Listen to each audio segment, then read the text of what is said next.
Okay, here we are. Good to see at least a few of you. Um,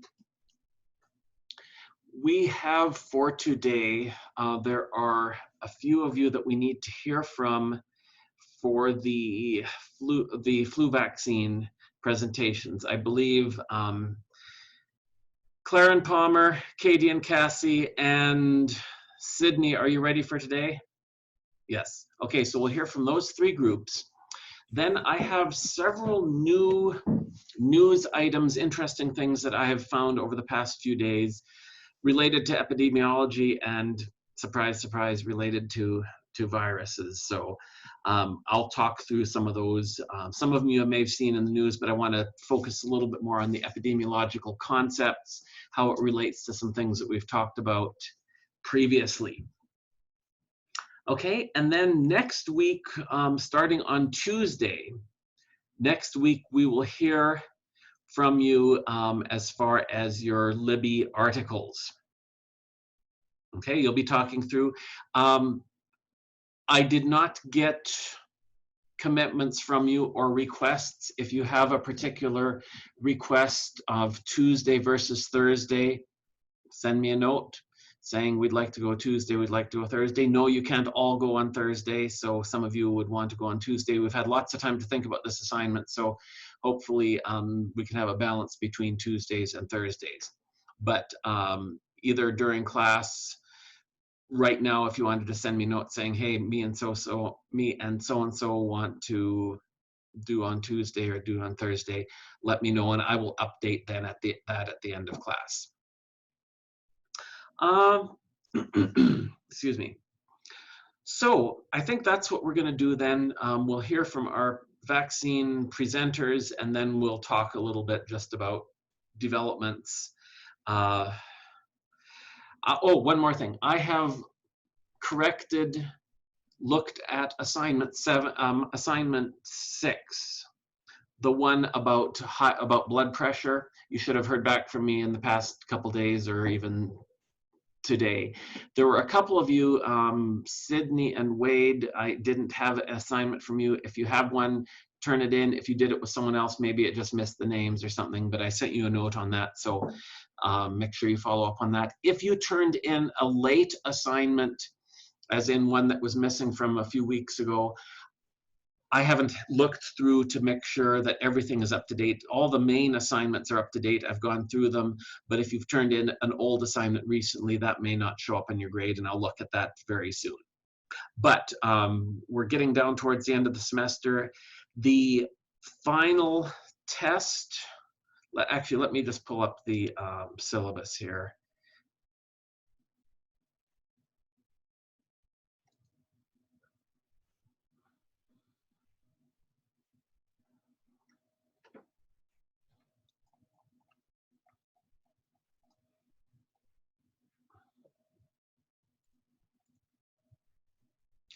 Okay, so the final test is due on May 7.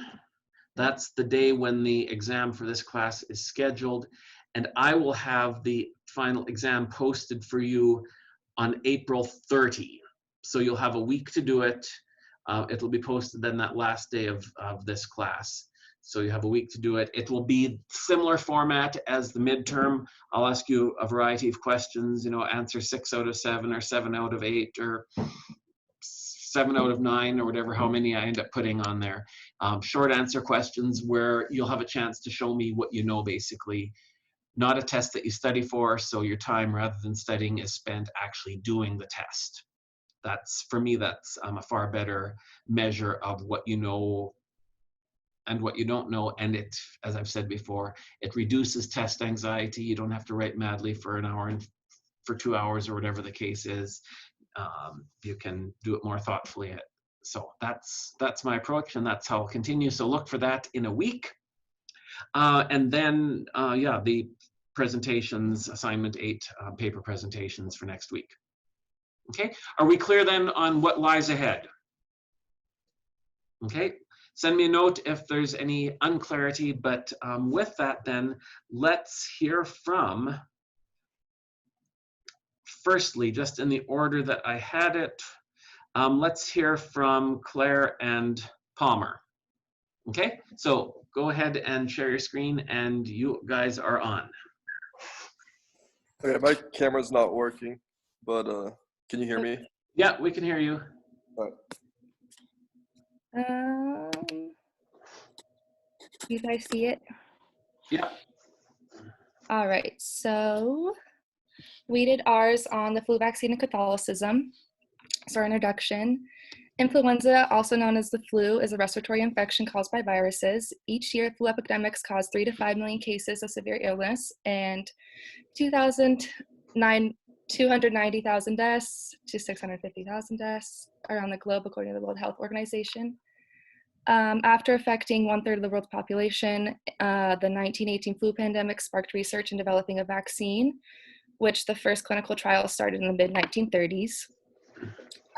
Influenza is constantly evolving, and it goes through many mutations, and that's why it's recommended that people get the vaccine annually.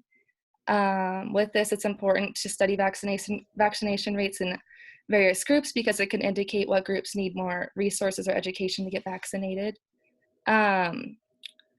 In society, there's a stigma that kind of exists between anti-vaccination people and also being Christian. And so the purpose of our study was to see if there was a difference in vaccination rates between students who identified as Catholic or not. We predicted that out of the people who received the flu vaccine, there is no difference in rates for people who identify as Catholic or not. Okay, I just want to stop there. You have some intriguing things. Just let's see. Oh, so what you did, you gave a hypothesis. We predict that people who receive the flu vaccine, there's no difference for people who identified as Catholic or not. Do check the spelling of your Catholic there. I think there's a couple. Oh, sorry. And so you presented what we would say is a true null hypothesis. Some other groups maybe had a prediction that one group would be higher or one group would be lower. And if you remember from statistics class, and that was perfectly fine, but in statistics class, if you're doing it in the most formal sense, you say there is no difference between the groups. And then if your p-value is less than 0.05, you say, well, yeah, there is a difference in between the two groups. They're not the same. So I just wanted to point that out. Tell me a little bit more about your thinking as far as looking at whether or not those who are vaccinated, whether there's any difference in whether they're Catholic or not. This is the first group that's looked at this topic, so I'll be intrigued to see what you find. But you mentioned stigma between people who are anti-vaccination and also Christian. Can you talk a little bit more as far as what you were thinking or what led you to this this topic? We just thought it would be a good idea since we go to the school that has a lot of Catholics in it. So, I mean, there's probably more Catholics than not at Carroll. So it was just a good opportunity to look at that group of people. Mm-hmm. I think also like in schools, you can get an excuse to like not get vaccinated. And one option is like a religious option. Mm-hmm. And so looking at that too. And I think sometimes people will just put it under religious, even if it's like a personal belief. Yeah. I don't know. I think it's kind of interesting. I honestly was thinking maybe there's a stereotype. I know for me, like if I think of people who are anti-vax, I don't know. I guess it just was something that people may associate it with. So, and then also like Palmer said that we go to a Catholic college, and so there's a lot of Catholic students, and so there's a lot of people. For Claire and Palmer, are you personally Catholic background, or this was just something that interested you? Yeah, I grew up Catholic. I grew up Catholic, but I wouldn't necessarily identify.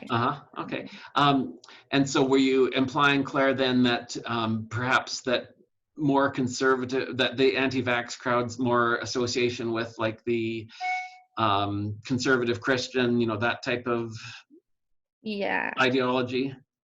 Yeah, intriguing. So I just wanted to flesh that out a little bit more, and thank you for that. So go ahead and tell us what you found. So we conducted a case control study using a questionnaire. Our study consisted of 6 questions, and we asked our participants if they were Catholic or not, how often they attended Mass, if they've ever received the flu vaccine, if they received the flu vaccine this year, and then how often they received it overall. We emailed 100 questionnaires to Carroll students and received 34 responses. And then we calculated the odds ratio, confidence interval, and p-value. Mhm. So we got the majority of people we surveyed saying they were Catholic, with 21 out of 34. Sorry. It's like, yeah, 21 out of 34 were Catholic, and then 13 out of 34 were non-Catholic. And then most of them received the flu vaccine and all. I think we had 30 out of 34 participants had the flu vaccine at least once, and then 11.6%, or 4 out of 34, had not received the vaccine. So then we took those replies and we broke them up into groups in this bar graph. So non-Catholic and no vaccine was one response. Then we had 3 who were Catholic and never received the flu vaccine.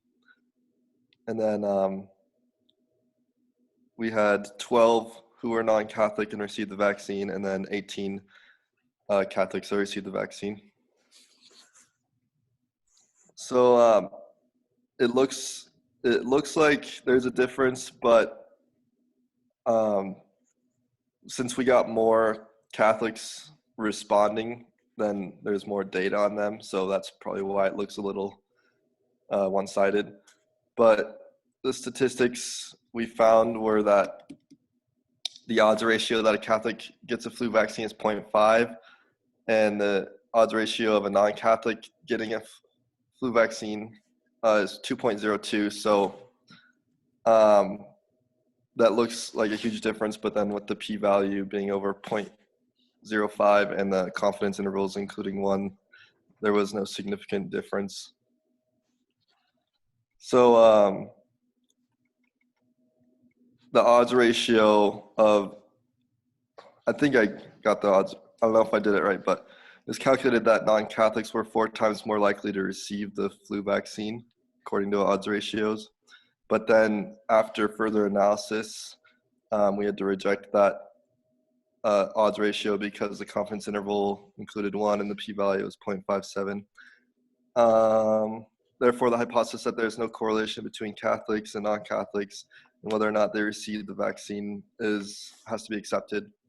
And although no significant conclusions can be made, the study appeared to point towards that Catholics are less likely to receive the flu vaccine when you just look at the data. But like I said before, the reason it looked like this is because more Catholics were surveyed compared to non-Catholics. At least that's what we think. And maybe if we had a greater sample size of like 1,000 people instead of 34, it would either be more even out, or we could come to a more statistically significant conclusion.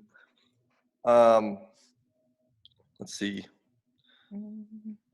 And also, not all Christians are Catholic either. So, I mean, you can't really say that all Christians are less or equals, like the likelihood of them getting the flu vaccine is the same as non-Christians. It's just more this group.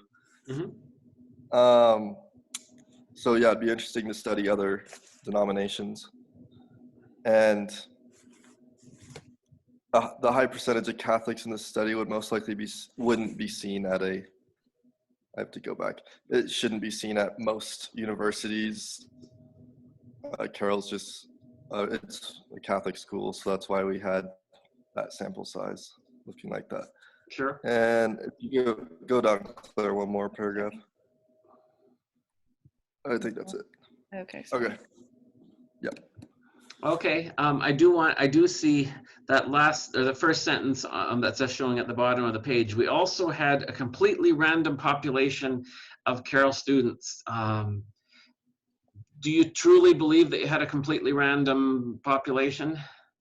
I mean, the way I did it was I went and I didn't like pick any names really. I just went to Gmail or email and just went A through Z and Okay. just put different names. So Okay, so you didn't just choose your friends or people, it just was names that were students and you more or less randomly yeah, selected them.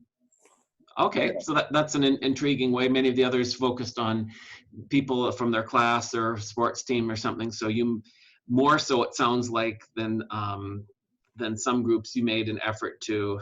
So you basically just chose names at random, or you didn't. Yeah, I see yeah. what you're saying. So if you like send the document, you can just like when I put like an A in, it just names pop up, and I Yeah, just I click see. one. Yeah, yeah, I know what you're talking about. Okay, that's Yeah, interesting. Can you go up to your pie graph, your pie chart there?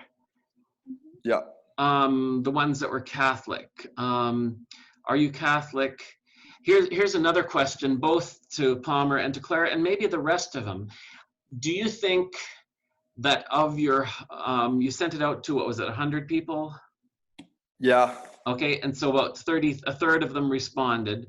Do you think that a Catholic, or how did you present it? Did you, what kind of an email did you send to them? I'm wondering if there's any perhaps difference in the rate of response, whether a person who identified as Catholic would been more likely to respond to your survey than someone who was Yeah. not.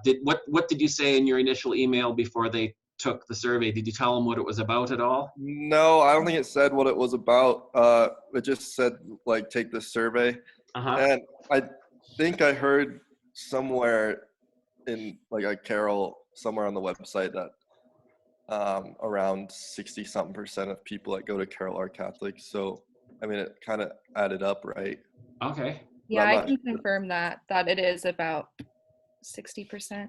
Okay. And then the title of our questionnaire was just flu vaccine questionnaire. And so they Okay. just got an invitation to do the survey. And so they didn't even know what it was necessarily about, except that it was about a vaccine, the flu vaccine. So Okay. Okay. No, that's interesting. Act, I'm just, yeah, that's interesting because I was trying to think if you had given them any clues whether or not people with a strong Catholic identity would have been more likely to respond saying, hey, yes, this is my Yeah. identity. But it sounds like that wasn't necessarily the case. What I'm looking at, and I know you're sharing your screen, but on the Carroll webpage, the Carroll College webpage on the About, where it gives Carroll facts, it says that Catholic is 38%, other denomination is 37%, and 25% decline to Oh, state. really? Yeah, that's what they were saying up here, and that it's 40% male and 60% female, and so I had your stats were higher. I had thought it Okay. was, yeah. So it looks like you had a higher response rate, Yeah. perhaps. So that's curious as well. But Yeah, again, that's interesting. not Well, any. maybe people who claim as other denominations that were still Christian, since Hmm. they either had an option of being yes or no with Hmm. Catholic, they might have just clicked yes. Sure, But I don't sure. know. No, it's not a strong criticism. It's just an observation. Something I thought that was interesting. I would say. I would like to see a 2x2 table like we've been doing in class.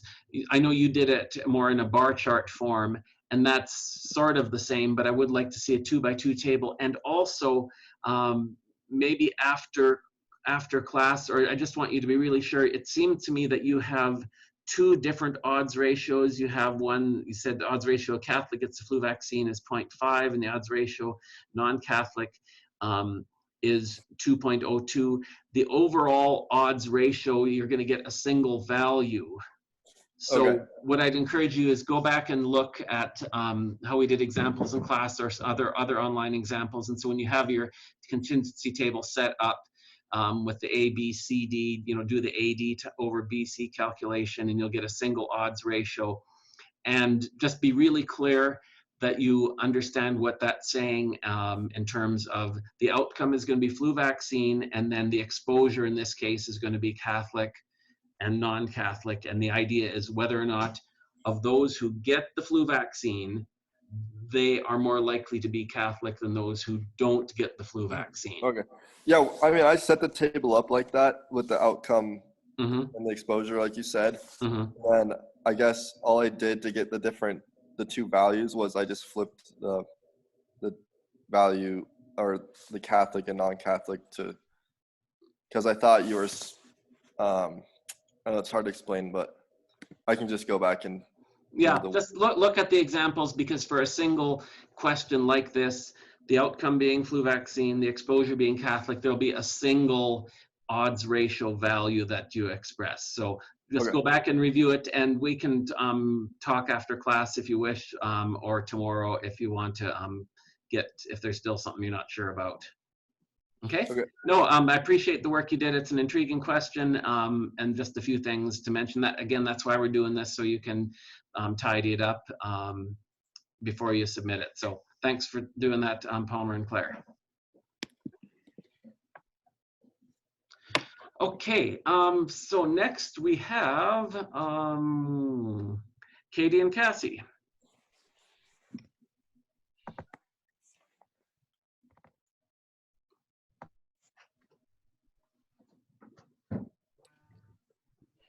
Okay, so we did our report on the flu vaccine and how exercise would affect the rate of vaccinations.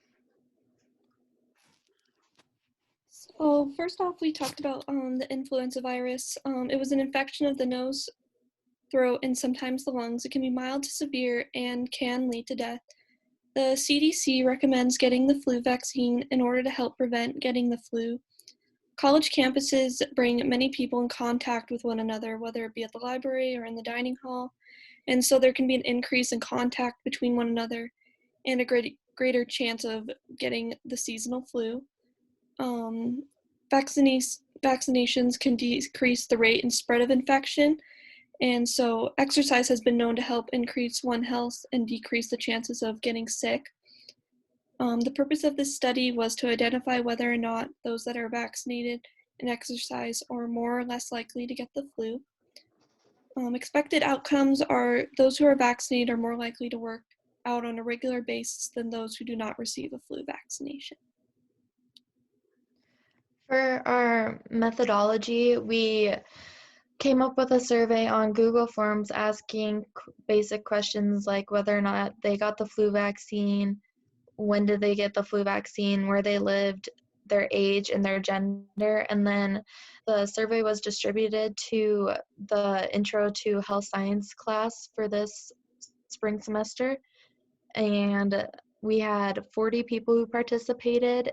And after we collected the responses, we constructed graphs for the age, the gender, and for each category.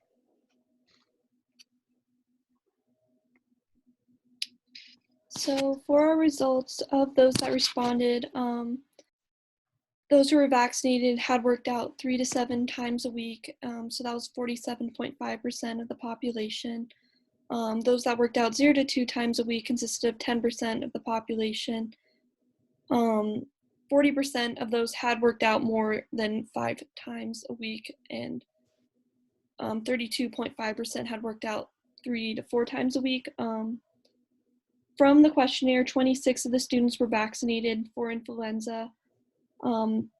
Results found that there was no association between being vaccinated and exercising. The p-value was 1, so it was not statistically significant. The amount of exercise a person does in a week conducted from these participants cannot affect the outcome of getting influenza. The odds ratio calculated was 1.0857. However, this has no statistical meaning because the p-value was so high. So there was no statistical difference between groups who exercise more and groups who do not exercise as much.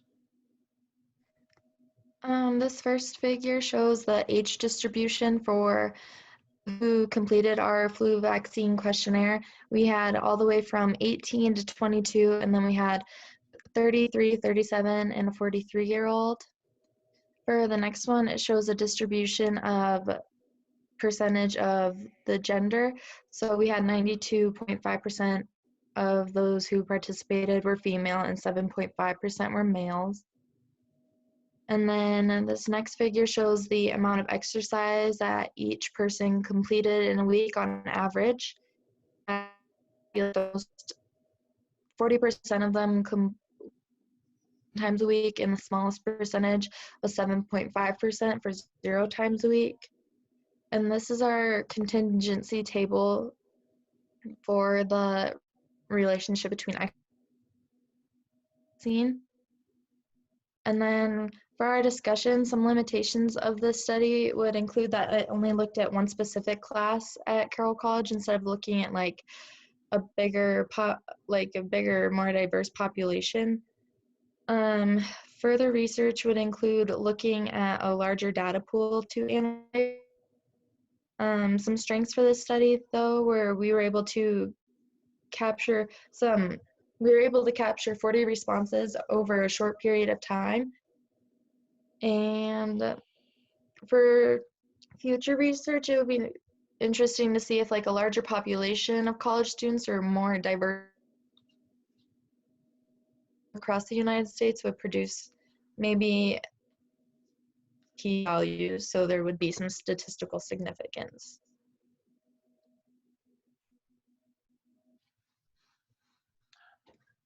Okay, yeah, okay. Anything else? That's pretty much it for now. Okay, so there was another group that looked at something related to physical activity, or wasn't there? Am I remembering correct? Not sure. Anyhow, so it's certainly a plausible hypothesis. So can you scroll up a little bit? Yeah, so there's your 2x2 table.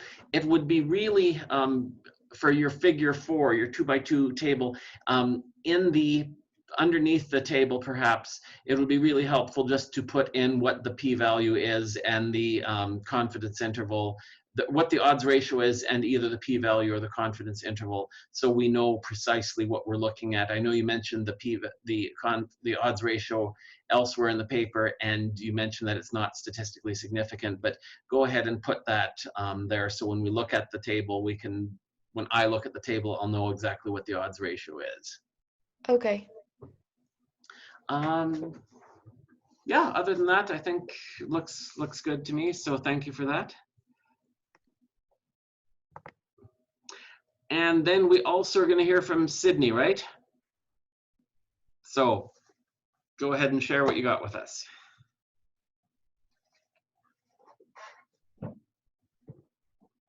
Oh, shoot. Okay. I don't know why it signed me out. Hold on one second. I'm going to sign back in and then I'll share it again. Okay. So in the meantime, those of you in Helena, those of you not in Helena, it's been not as nice a day as yesterday. Yesterday was quite warm, and my wife and I did some garden work in our garden yesterday morning. Not so much today. We might go out this evening. Our asparagus are starting to pop up, and our raspberry plants are coming to life. So some of you may have heard me give that report earlier in a different class, but that's the latest. Okay, I think we're good now. Yep, so go ahead. Awesome. Okay. Can you see it? It says, yes, I can. Okay, perfect. So I want to apologize because my laptop, like, the camera quality is so bad, and also my Wi-Fi isn't working, so I had to drive to Wi-Fi. So I'm in my car, so I'm really sorry about that. That's like super embarrassing, but it works. Not at all. Are you here in Helena, or where are you at, Sydney? Yes, I came back to Helena because I'm from New York, and it was getting kind of scary, so. So you were back, you were in New York, you left and then you've come back?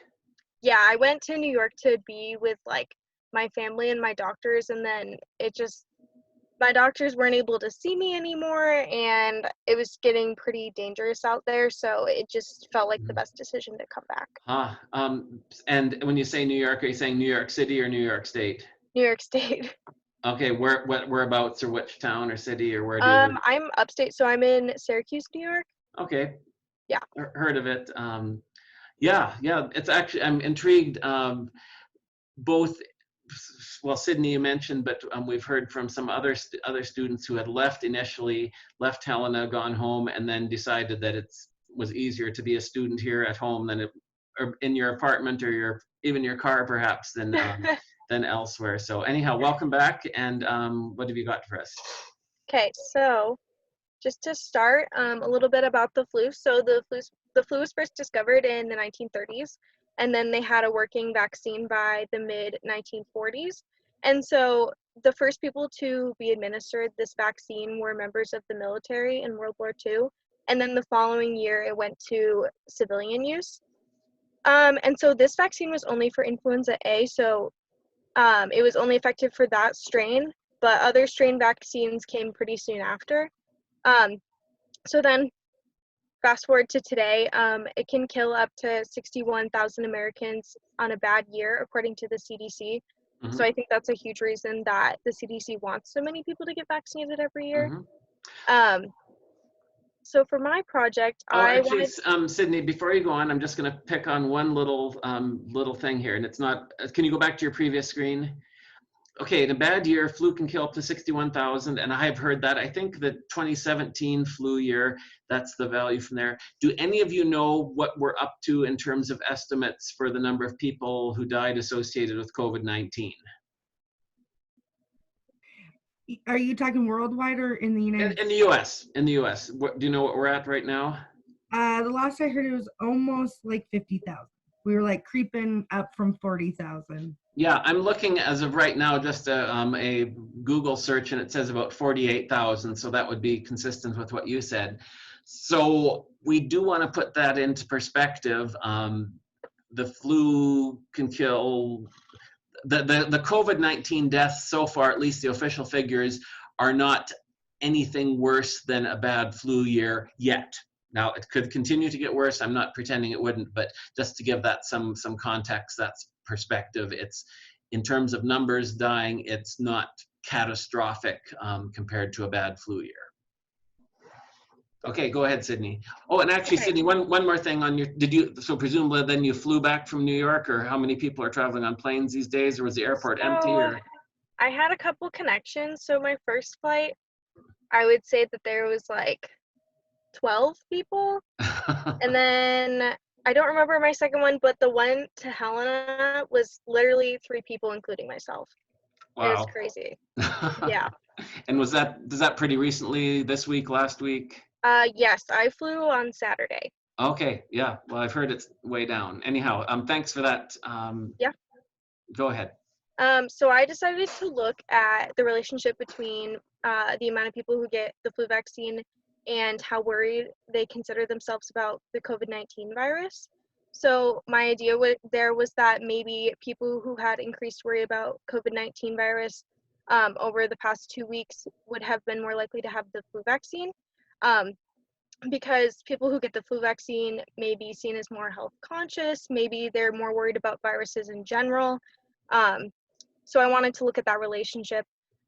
So I originally really wanted this to be as randomized as possible, but it didn't really end up that way. So I started off by doing it pretty much the exact same way that Palmer and Claire were talking about. I went into Gmail and just went A to Z, and then I would just pick like every other person that came up. And then I didn't get the amount of responses that I wanted.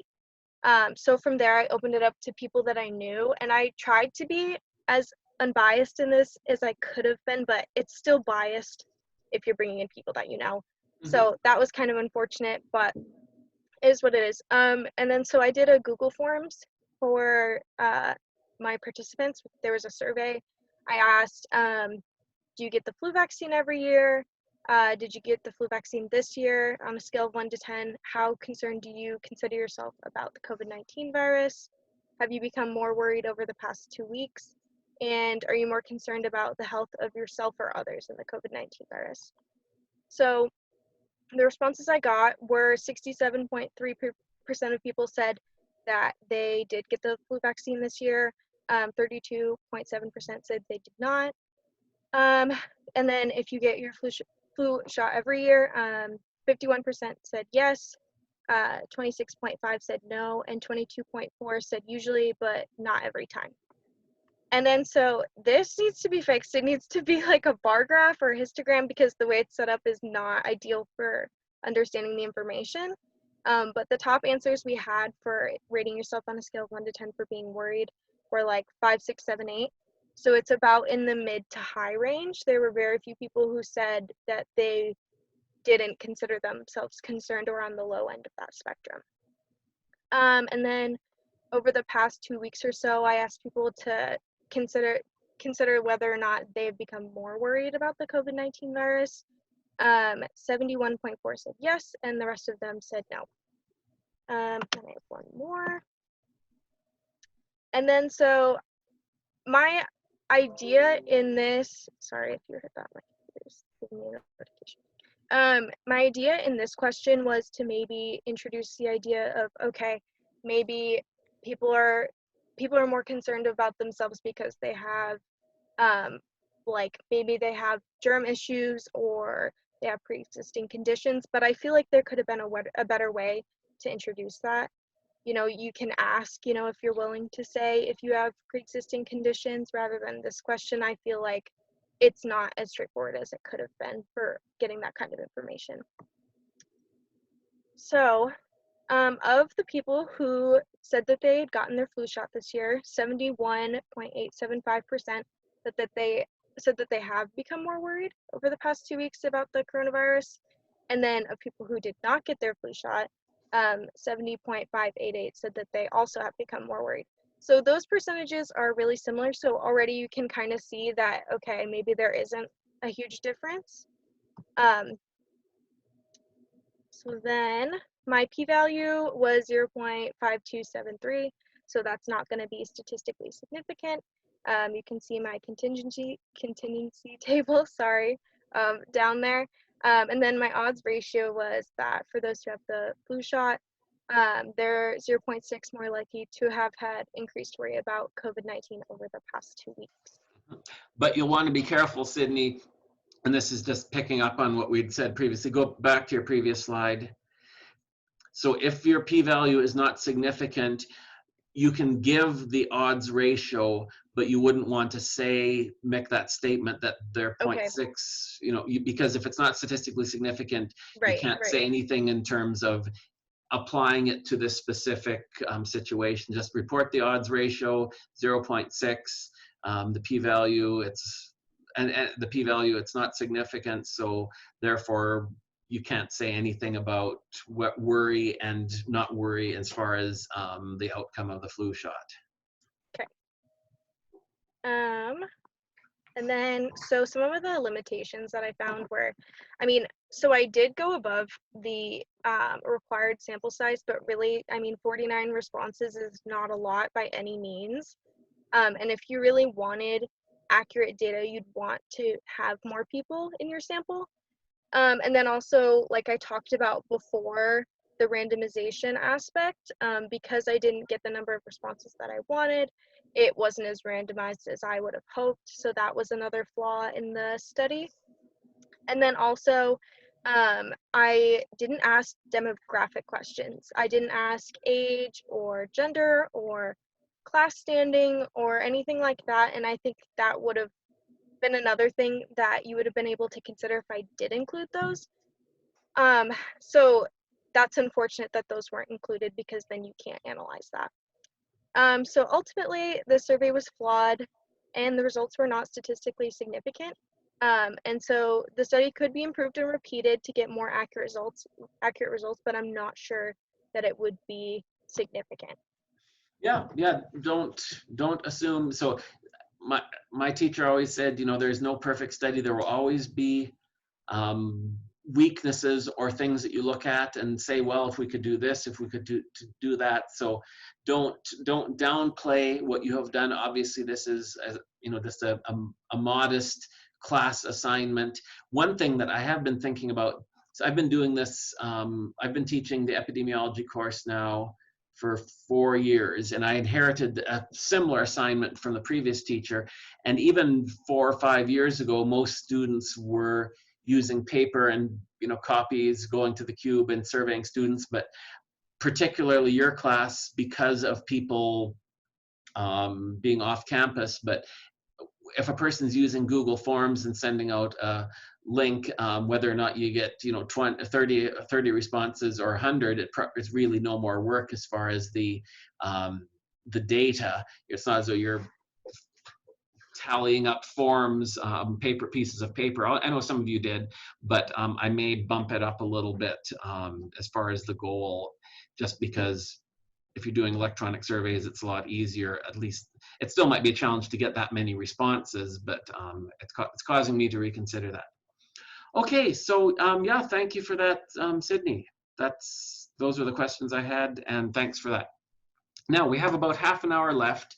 Have any of you been reading in the news over the past 2, 3, 4 days, I think in that range, and heard anything as far as epidemiology, as far as things of interest and relevance related to COVID-19 and new data that's come out? Have any of you heard anything?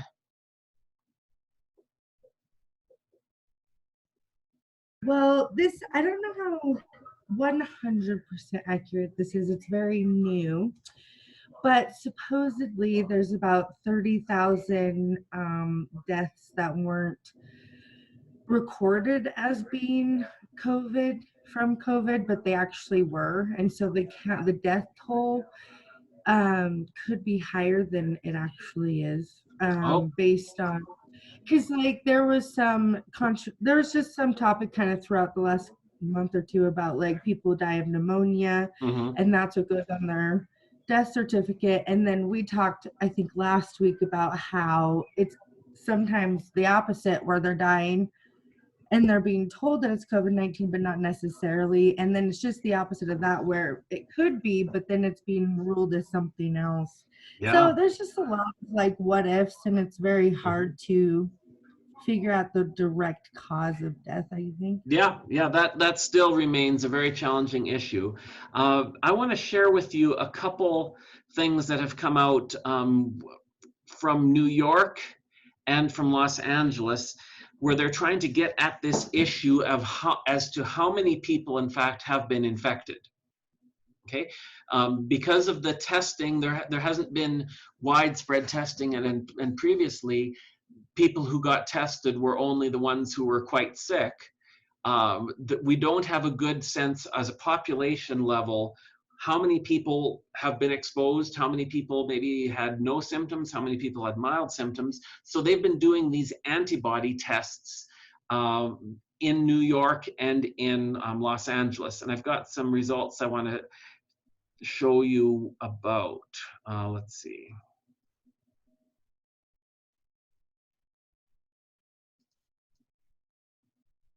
Just wait, I'm sorry here.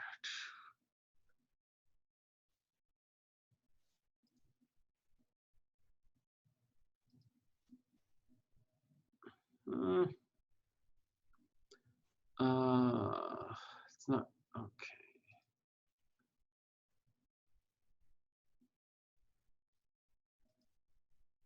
Okay, here. So this is from the New York Times, just, when was it? April 23, so today, yeah. 1 in 5 New Yorkers may have had COVID-19, antibody tests suggest. So this is not peer reviewed, this is just sort of hot off the press. 1 out of every 5 New York City residents tested positive for antibodies to the coronavirus, according to preliminary tests, suggesting the virus has spread far more than has been known. Actually, I want to show you one more thing. Here we go. Rather than me talking it, I want you to hear a little bit from the governor of New York, just to hear how they are presenting it. So if I'm doing this right. I sent your new prescription to the pharmacy. Any idea how much it will cost? I recommend GoodRx. Okay. You get free coupons to save on your prescriptions. GoodRx. Smart. Stop paying too much for your prescriptions. things. Download the free app today. But what we found so far is the statewide number is 13.9% tested positive for having the antibodies. What does that mean? It means these are people who were infected and who developed the antibodies to fight the infection. So they were infected 3 weeks ago, right? 4 weeks ago, 5 weeks ago, 6 weeks ago, but they had the virus, they developed the antibodies, and they are now, quote unquote, recovered. 13.9%, just about 14%. Breakdown male, female. Female 12% positive, males close to 16%, 15.9% positive.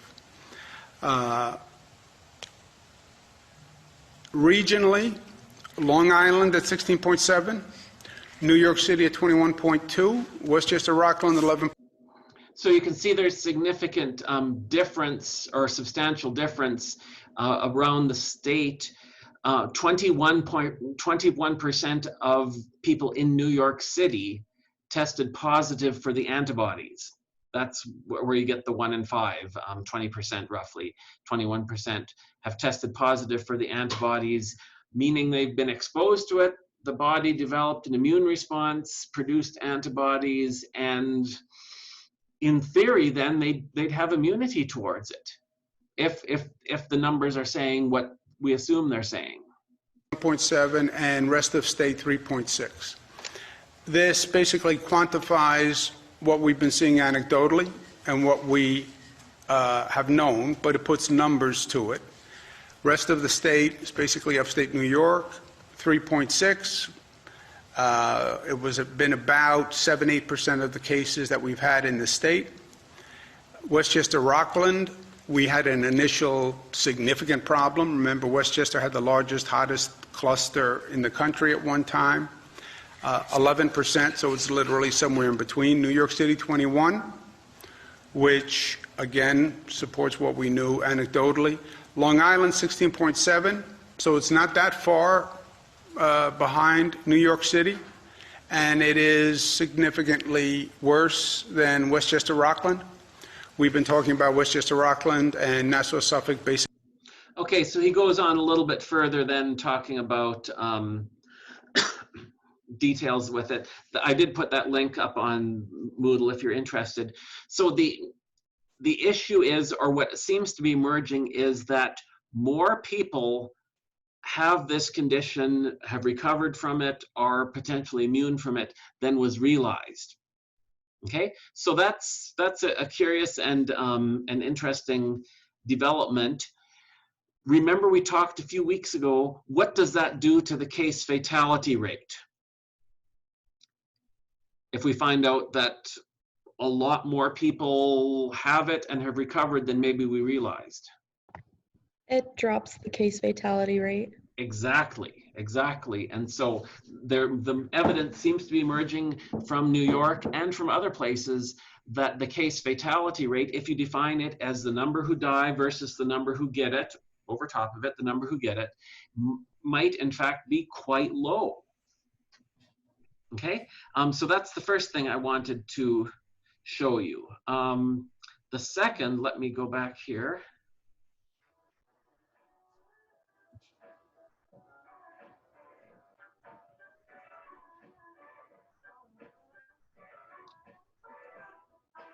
Okay, we have some music in the background. There we go. The second thing I want to show you is some similar type of work from California. Oh,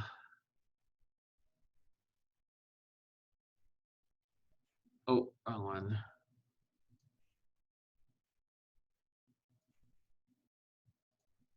Here we go. So this is a news release. This is just from 3 days ago from University of Southern California.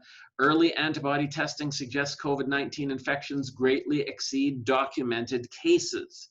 Again, a very similar story to what we heard from California.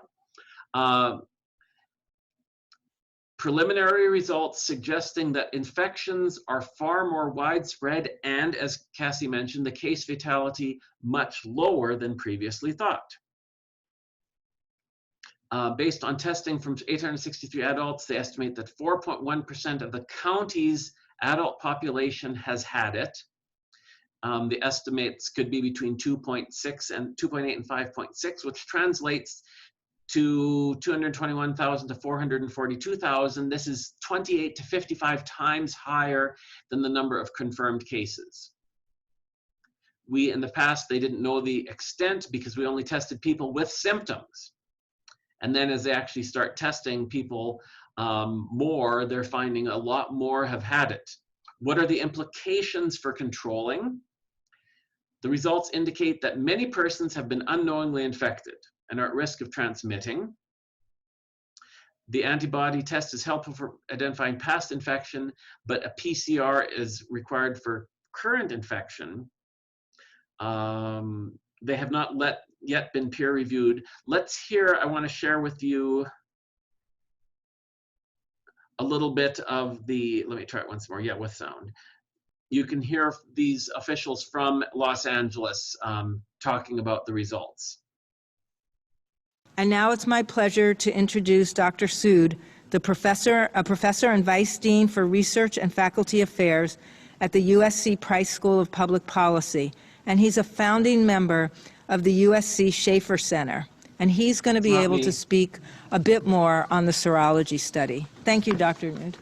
Thank you, Dr. Ferrer and Supervisor Barker, for having me here. Before I talk about the study, I want to acknowledge all the people and the organizations that contributed to the study. So this is a true public-private partnership between USC, LA County Public Health, and the LA City Mayor's Office. This study would not be possible without the leadership and vision of Dr. Ferrer and Dr. Paul Simon, who is the Chief Science Officer for LA County Public Health. I also want to acknowledge Baker Institute, USC Lusk Center, a lot of volunteers for the study supported to the study. So now, what did we find? There were two important findings. The first finding was that, as Dr. Ferrer mentioned, when we tested about 863 individuals who were representative of LA County, about 4.1% of them tested positive. And now we know the population of Los Angeles of adults in Los Angeles County is about 8 million. So if you take that population of 8 million and apply the 4.1%, what we get is about 320,000 adults in Los Angeles County who have had a COVID infection before April 9th, before we started doing the testing. You compare this to the confirmed cases of COVID-19 in Los Angeles County, what we get is that the number of true infections based on the study is 40 times larger than the number of confirmed cases. So this highlights the importance of using serology testing to continue to monitor this disease. Serology testing can provide important information on the true extent of the infection in our communities. The implications of these findings are twofold. One, it says that mortality rates estimated based on confirmed cases are going to be much higher than mortality rates estimated based on the number of infections or the estimated number of infections. So we could say maybe the good news is that the fatality rate is lower than what we thought it would be. But the fatality rate is not the only number we should focus on. That is not the only number that determines the burden of disease. What the findings show is that only 4% of our population has been infected, which means we are very early in the epidemic, and many more people in LA County could potentially be infected. And as those number of infections rise, so will the number of deaths, the number of hospitalizations, and the number of ICU admissions. So the study says we need to continue monitoring this epidemic through serology testing and other means. We need to take the data we are getting and Okay, so he goes on there. He uses the term serology. That's the antibody testing, just to add to your vocabulary. So the news maybe is good, but there's still, if only 4% of the people have had it, in the absence of a vaccine or in the absence of the epidemic dying out, there's good evidence that this actually could continue for months, potentially. Okay, so that's the LA story. So these are ones that have been on the news recently, and they're tied into epidemiology, case fatality, some of those issues. One other example that I want to look at, and we had talked about, is Sweden. Do you remember talking about Sweden earlier in the semester, or have you read about Sweden? What's different about Sweden? Why has Sweden got some attention in the course of this disease outbreak? Anyone remember, want to jump in?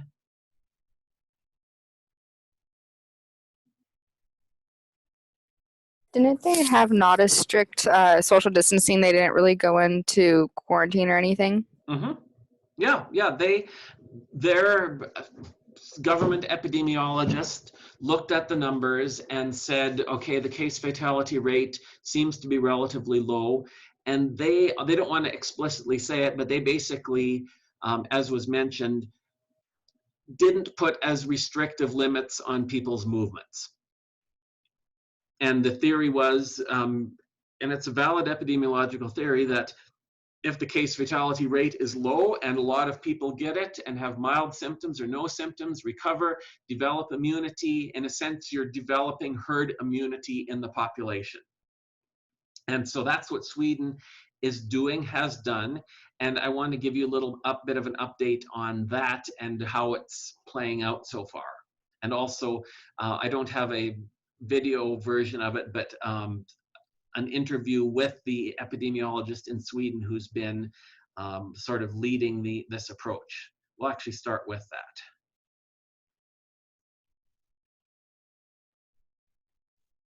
Okay, so I'm sharing.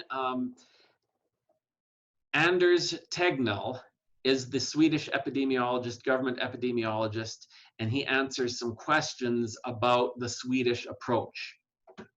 So I'm just going to scan through speedily. Sweden didn't go into lockdown, didn't impose strict social distancing. It had voluntary trust-based measures. It advised older people to avoid social contact, recommended that people work from home, wash their hands regularly, and avoid non-essential travel. But borders and schools for under 16-year-olds remain open, as do many businesses, including restaurants and bars. So they did not have this lockdown of society.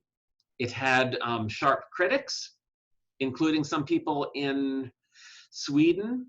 They point to high numbers of coronavirus deaths in old care homes and the overall fatality rate, which is higher than some of the neighboring countries. So let's hear it directly from the guy who designed their approach.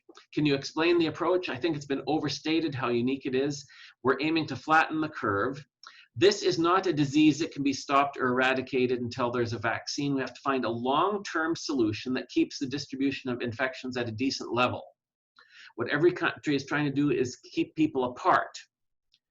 And that's what we ended up doing, keeping people apart using measures we have and traditions we have to implement. Sweden has laws based on voluntary measures, individual responsibility. It's a responsibility not to spread the disease, but legally we cannot lock down a geographical area. Quarantine can be contemplated. And he talks about, the question is, well, is this based on science? Is this based on evidence? Closing down, lockdown, closing borders nothing has a historical scientific basis in my view. So do we know from history, do we know from epidemiology that locking down, that closing schools, that closing restaurants, that it works? It's one of these things that people think maybe it should work, maybe it might work, fingers crossed, we hope it will work, but we can't point, epidemiology can't point to previous examples and say closing down schools reduces the spread, the rate of the disease by such and such a percent. Those studies have not been done. So his argument, and there is truth to it, is that many of the measures that are being taken, like closing schools, like having, shelter in place, those type of things, there's not epidemiology proving that these work. Closing at borders, in my opinion, is ridiculous. We have more concerns about movement inside Sweden. So even in this country, does it make sense to, the Canadian border, the Mexican border are not totally closed, but there's quite a few limits on who can cross and under what circumstance. And he's saying, well, you can close borders, but maybe in Montana, where I think as of yesterday, we'd had, I think, 9 COVID-19 related deaths. It might be more concerned who's coming in from Idaho, from Washington through Idaho, who's coming in from North Dakota. That might be more of a problem, or no, that may be more of a problem than what's happening in Alberta, for example. How does the Swedish Public Health Agency make decisions? He talks about their process. 15 people meet every morning. Care homes for older people, which we registered, very unfortunate outbreaks. There were high outbreaks in some of the Swedish care homes compared to other countries, and they're trying to understand why. It's not clear. Do you think that you're risking people's lives? I do not believe that there is risk. The Public Health Agency releases their detailed modeling. That comes to a much less pessimistic conclusion than other researchers in terms of hospitalizations and deaths. Deaths per 1,000. Okay, what's the case fatality rate? There has been an increase, but it's not been traumatic. About schools, I'm confident they're going to stay open on a national level. We are in the middle of an epidemic, and in my view, the science shows that closing schools at this stage does not make sense. You have to shut down schools fairly early in the epidemic to get an effect.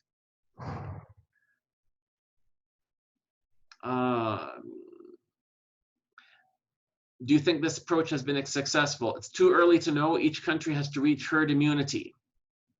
And that's the issue. There is no vaccine, so either we try to keep people separated as long as we can, but ultimately most of us are going to probably be exposed to it. And most of us will survive, and most of us probably will have few symptoms, but that's the process that societies have to go through. So that's that gentleman's perspective. And then there's a news article, which I saw, this is from yesterday. And what they're saying, the chief epidemiologist says the strategy seems to be working and herd immunity could be reached in the capital in a matter of weeks. In major parts of Sweden, around Stockholm, their capital city, we have a plateau. We're already seeing the effect of herd immunity, and in a few weeks' time, we'll see more effects of it. Okay, here we see various countries and their populations, daily COVID-19 cases per 100,000. So you can see Sweden here is in this orange color. And at least compared to many of the other countries, you can see Sweden here along the bottom. And again, this is a rate, so it factors in population. You can see that Sweden is not necessarily the lowest. It looks like Germany at this point here might be the lowest, looking here as of this date. Germany is the lowest, but Sweden is near the bottom. And you've got Spain, which is a lot higher, the US, which is a lot higher. So despite Sweden taking a more relaxed view, they're actually getting a lower case rate per 100,000 population than many of these other countries. So I can guarantee you, if Sweden continues to show good results and their death rate comes down, you can be guaranteed that other countries are going to look at them and say, okay, maybe we didn't need to close all the restaurants. Maybe it's time to open schools. And Montana is taking some of those steps. I think school districts starting next week have the option to open. Some will, some won't. I think bars and bowling alleys, or there's some some social gathering areas are going to be opening up because you simply can't keep a population locked down. Do you know how many people have lost their jobs? Did I mention it already? You know, it's 20-some million people. It's devastating. Some of them will be able to go back to work, some of them won't. And so to make these decisions which affect families, which affect jobs, which affect businesses, we've got to be sure about the science. And quite honestly, it's not rock solid that the approach that America has been taking is necessarily going to be any better than the approach that Sweden has been taking. But these findings have not been peer reviewed. These would we'd say are preliminary findings. We'll be hearing a lot more about this, I guarantee you. Okay. So that gives you up to date a little bit with some important epidemiology from my perspective. Send me a note as far as if you have strong preferences Tuesday or Thursday as far as telling us about your paper from Libby, Montana. You'll remember I'd encouraged you to download it and use the Adobe to make highlights in areas, things that you want to draw our attention to. That's going to be more effective visually, but I don't want you to have a PowerPoint presentation. I want you to display the paper itself. Okay? And a thumbs up from Broder there, thank you. So if you haven't told me what day you want to